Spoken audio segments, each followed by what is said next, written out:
Près d'une semaine après l'incendie qui a coûté la vie à 2 personnes, frères et sœurs d'une quarantaine d'années, les raisons du drame sont désormais connues.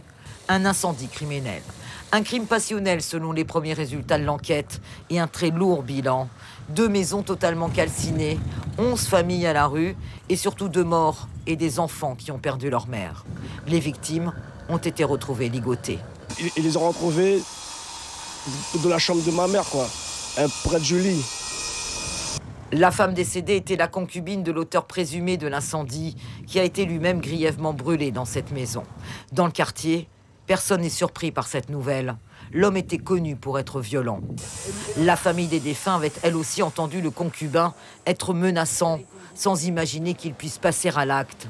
Le fils et la sœur de la victime témoignent. Le monsieur, son mari, était en train de disputer tout le temps avec elle.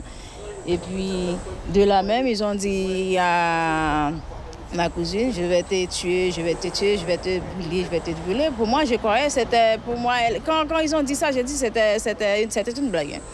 Parce que personne ne croit pas que si quelqu'un pourrait mettre le feu sur des humains comme ça. Pour moi, c'est pas un accident, c'est un truc qui a été prémédité, quoi.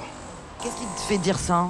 C'est par rapport à l'heure que ça s'est passé et au nombre de temps que la flamme s'est propagée, quoi. Parce que si c'est une petite flamme, ça prend du temps pour que ça puisse monter, donc les gens auraient pu éteindre la flamme. Mais la flamme a pris d'un coup, en espace de 10 minutes, et ça a brûlé déjà 2 maisons, en espace de 30 minutes, ça a tout pris. Voilà, quoi. Donc c'est assez louche. L'autopsie devrait apporter de nouvelles informations sur les causes de la mort de ces 2 personnes. L'auteur présumé des faits a été brûlé au 3e degré et transféré dans un hôpital parisien avec un pronostic vital engagé. Suivez l'info sur Guyana Première, télé, radio et Internet.